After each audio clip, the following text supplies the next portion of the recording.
नमस्कार। हमारे साप्ताहिक कार्यक्रम समाचार दर्शन में आपका स्वागत है। मैं हूं राशिद अहमद खान। आज के इस अंक में सुनेंगे विभिन्न जिलों की गतिविधियों पर विशेष रिपोर्ट। शुरुआत करते हैं इस अंक की।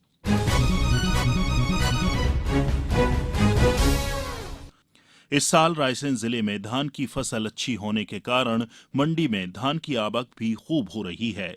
पेश है हमारे संवाददाता दीपक कांकर की ये रिपोर्ट। इस साल रायसेन जिले में धान की फसल अच्छी होने के कारण मंडी में धान की आवक भी खूब हो रही है। रायसेन जिला मुख्यालय स्थित कृषि उपज मंडी इन दिनों धान बिक्री का हब बन गया है।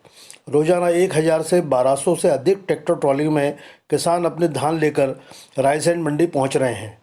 अक्टूबर माह में जहां 132,000 क्विंटल धान खरीदी गई थी, जबकि चालू नवंबर में अभी तक करीब 1.5 लाख क्विंटल धान खरीदी की जा चुकी है।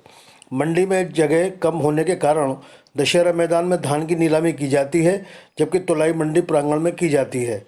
रायसेन कृषि उपज मंडी में रायसेन जिले के अलावा विदिशा, सीहोर तथा भोपाल जिले के किसान अपनी धान बेचने ला रहे हैं।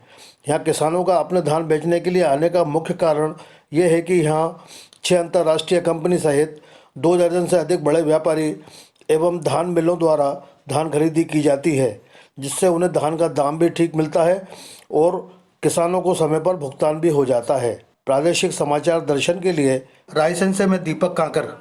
प्रदेश के अन्य जिलों की तरह सीहोर जिले में भी रबी सीजन की बुआई का कार्य लगभग 95% तक हो चुका है।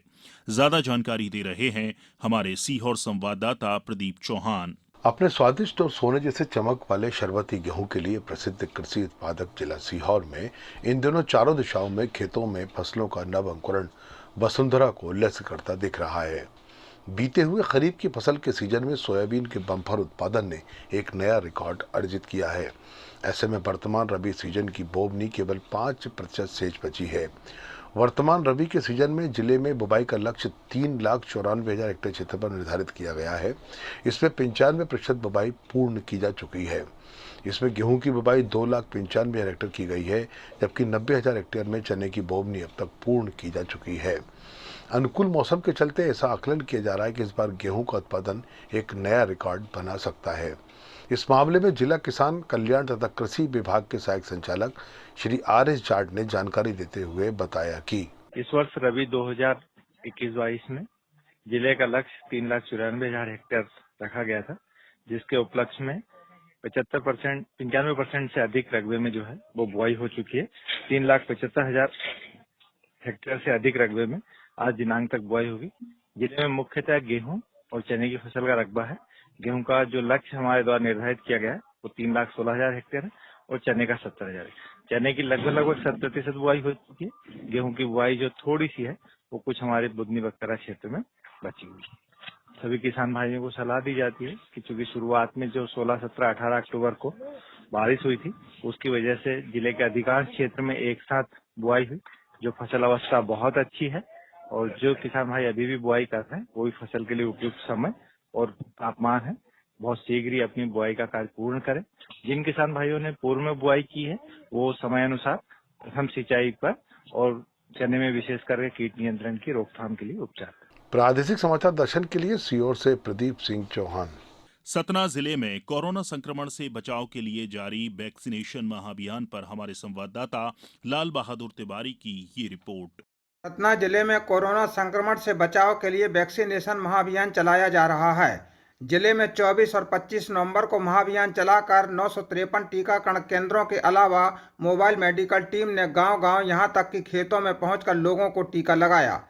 जिले में अब तक 15,44,430 से अधिक लोगों को फर्स्ट डोज लग चुका है और 7,28,276 से अधिक लोगों को दोनों डोज लग चुके हैं। अब जल्द ही जिले के सभी पात्र नागरिकों को वैक्सीन के दोनों डोज लगाकर 100% कोरोना रोधी वैक्सीनेशन पूर्ण कर लिया जाएगा। प्रादेशिक समाचार दर्शन के लिए सतना से मैं लाल बहादुर तिवारी। निवाड़ी जिले में 2 CM राइज स्कूल की सौगात मध्य प्रदेश सरकार ने दी है और ज्यादा जानकारी दे रहे हैं संवाददाता विवेक दांगी। मध्य प्रदेश में शिक्षा का स्तर अच्छा करने के लिए सरकार CM राइज स्कूल की सौगात दे रही है। इसी तारतम्य में निवाड़ी जिले को भी CM राइज स्कूल मिले हैं। जिसमें निवाड़ी विकास खंड के असाटी हाई स्कूल को सीएम राज स्कूल की सौगात मिली है, तो वहीं पृथ्वीपुर के मॉडल स्कूल को सीएम राज स्कूल में बदला जाएगा।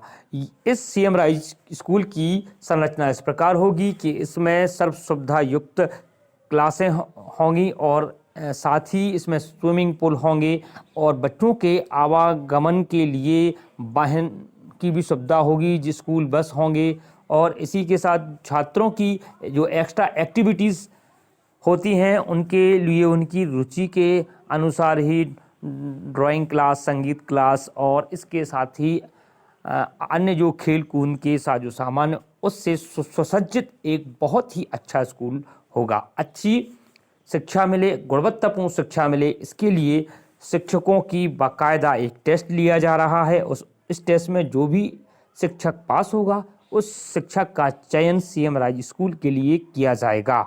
सीएम राज स्कूल के माध्यम से मध्य प्रदेश सरकार गुणवत्तापूर्ण शिक्षा मध्य प्रदेश में बच्चों को मिले, ऐसी पहल की जा रही है, जिसके लिए निवाड़ी जिले के अभी 2 स्कूलों का भी चयन किया गया है। निवाड़ी से आकाशवाणी के लिए विवेक दांगी। पिछले कई महीनों से बंद शैक्षणिक संस्थान अब खुल चुके हैं। रीवा जिले में भी विद्यालयों में बच्चे पूरे जोश के साथ पहुंच रहे हैं। पेश है संवाददाता आरती श्रीवास्तव की ये रिपोर्ट। पिछले कई महीनों से बंद शैक्षणिक संस्थान अब खुल चुके हैं। विद्यालयों में बच्चे पूरे जोश के साथ पहुंच रहे हैं। हालांकि कोरोना के मद्देनजर अभी भी छात्रों सहित टीचर्स और स्कूल से जुड़े स्टाफ को भी सावधानियां बरतनी पड़ रही हैं। छात्रों और स्कूल स्टाफ से मास्क, सैनिटाइजर और 2 गज दूरी का पूरी तरह पालन कराया जा रहा है। छात्रों से स्कूल आने के लिए उनके अभिभावकों की सहमति पत्र अनिवार्य किया गया था। हालांकि अभी भी स्कूलों में 100% छात्रों की उपस्थिति दर्ज नहीं हो पाई है, लेकिन धीरे धीरे स्कूलों में आने वाले छात्रों की संख्या बढ़ती जा रही है। बहरहाल छात्र स्कूल खुलने से बेहद खुश हैं और शैक्षणिक गतिविधियां सुचारू रूप से संचालित होने पर उन्हें अपनी पढ़ाई ठीक तरह से कर पाने में सुविधा हो रही है। मेरा नाम आदित्य शर्मा है और मैं 5वीं क्लास में पढ़ता हूँ। ऑनलाइन पढ़ाई में कभी कुछ प्रॉब्लम हो जाती थी, कभी नेटवर्क प्रॉब्लम, कभी ऑडियो प्रॉब्लम, लेकिन अब सब कुछ पहले जैसा हो गया है। हम लोग स्कूल जाने लगे हैं। हम लोग स्कूल में मास्क लगाते हैं, समय समय पर सैनिटाइजर से हाथ धोते हैं और क्लास में भी हमें सोशल डिस्टेंसिंग के साथ ही बैठाया जाता है। जब टीचर्स हमें सामने से पढ़ाते हैं तो हम ज़्यादा अच्छे से समझते हैं और कभी कुछ डाउट होता है जो हम टीचर से तुरंत पूछ लेते हैं, जो हम ऑनलाइन पढ़ाई में नहीं कर पाते थे। प्रादेशिक समाचार दर्शन के लिए रीवा से मैं आरती श्रीवास्तव। रतलाम जिले में राष्ट्रीय और राज्य आजीविका मिशन से जुड़कर सैकड़ों गांव और शहर की महिलाओं को स्वयं का रोजगार संचालित करने के अवसर मिल रहे हैं। पेश है संवाददाता अदिति मिश्रा की ये रिपोर्ट। राज्य आजीविका मिशन से जुड़कर सैकड़ों गांव और शहर की महिलाओं को स्वयं का रोजगार संचालित करने के अवसर मिल रहे हैं। पिछले 2 वर्षों में ही 2000 से भी ज्यादा महिलाओं ने स्वयं सहायता समूहों से जुड़कर अपने परिवार की आमदनी में सहयोग करते हुए अपना जीवन बेहतर किया है। राज्य ग्रामीण आजीविका मिशन के तहत जिले में ऐसे 2 अलग अलग गांवों में संचालित हो रहे स्वयं सहायता समूह अपनी सफलता की कहानी लिख रहे हैं। ग्राम अमलेटा में आम्बेडकर आजीविका मिशन से जुड़कर 15 महिलाएं घर पर ही हैंड वॉश, फेस वॉश आदि बनाकर आय कर रही हैं, जबकि ग्राम जड़वासा की 11 महिलाएं मां बाणेश्वरी स्वयं सहायता समूह के माध्यम से इंदौर तक रेडीमेड कपड़ों की सिलाई करके सप्लाई कर रही हैं। इन महिलाओं ने आकाशवाणी से बात करते हुए बताया, मेरे ग्रुप में 11 महिलाएं। अच्छा, तो ये जो आपका समूह है ये किस योजना से मतलब आप लोग इसमें लाभ ले रहे हैं? राज्य आजीविका मिशन से या राष्ट्रीय आजीविका मिशन से? राज्य आजीविका मिशन से। अच्छा, तो आपके ये जो समूह है इसमें आपने बताया 11 महिलाएं, आप लोग क्या बनाते हैं, क्या करते हैं? मैम हम लोग रेडीमेड सिलाई का काम कर रहे हैं अभी। अच्छा, तो रेडीमेड आपके प्रोडक्ट कहाँ पर अभी जा रहे हैं? जैसे हम लोग इंदौर से लेके आते हैं जी, तो इंदौर में ही दे देते, और एक पास में ही है ना तहसील स्तर पे सेलाना, अच्छा, वहाँ पे उनका मटेरियल मतलब सभी जगह मॉल में जाता है तो उनका मटेरियल बना के देते हैं। आप लोग क्या क्या सिल के देते हैं? सलवार सूट, यूनिफॉर्म, यानी सिलाई में सारी चीजें, ब्लाउज से लेके सभी बच्चों के भी कपड़े बना लेते, जो जैसा आइटम आता है उस समय वैसा बना लेते। अच्छा, और कितने महीनों पहले आपने ये समूह शुरू किया था? मैम हम लोगों को ज्यादा नहीं, 11 से 12 महीने हुए होंगे। अच्छा, और इस 12 महीने में आप लोगों को कुछ इनकम हुई है? आपके जीवन में कितना परिवर्तन आया समूह की वजह से? मैडम जीवन पे तो यूँ सोच लीजिए आपकी, जब से जुड़े हैं ना तब से सभी महिलाओं के जीवन में डबल परिवर्तन हुआ। जो ग्रामीण योजना की जो महिलाएं रहती है जी, उन्हें ऐसा लगा है कि हम खुद की पहचान बना पा रहे हैं। ऐसे किसी की पहचान बनी ही नहीं थी अरे वाह, और बहुत वर्क अच्छी से बात नहीं है। जुड़ी थी। और यूँ आज अपनी खुद के पैरों पे खड़ी है, इनकम खुद की है, किसी के सामने हाथ नहीं फैलाना पड़ता है हमको। बहुत बहुत अच्छी बात है। हमारा समूह है ये मतलब वॉश का सामान बनाता है, जिसमें हैंड वॉश और अपने डिश वॉश और फिनाइल बनाते हैं। अच्छा, तो ये आप लोग कैसे बनाते हैं? इसका संसाधन, रॉ मटेरियल आप कहाँ से लाते हैं, कच्चा सामान? मैम कच्चा सामान तो जैसे जो सर हमको ट्रेनिंग देके गए थे ना, हाँ, उन्हीं से मंगवाया था हमने। अच्छा अच्छा। और इसका जो सामान है वो आप लोग बेचते कैसे हैं? मैम अभी तो सेल हमने जैसे गाँव में जो छोटी मोटी दुकानें हैं हाँ, वहाँ पे किया है, और कुछ सामान हम लोगों ने जैसे जो हमारा मार्ट खुला हुआ आजीविका मार्ट रतलाम में, जी हाँ, उसमें रखवाया है और थोड़ा बहुत आसपास के गाँव में पहुँचवाया है। अच्छा अच्छा। और हम लोगों ने जैसे जो हम दुकानों पे रखवाया है, और वो डेली का अगर वो हो रहा है परचेज तो मिल जाता है थोड़ा बहुत।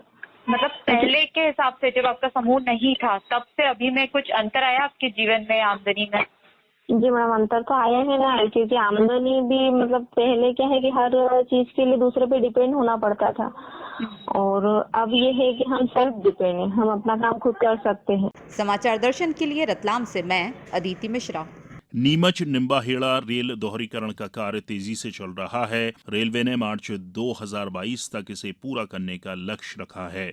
और ज्यादा जानकारी दे रहे हैं हमारे संवाददाता दिनेश प्रजापति।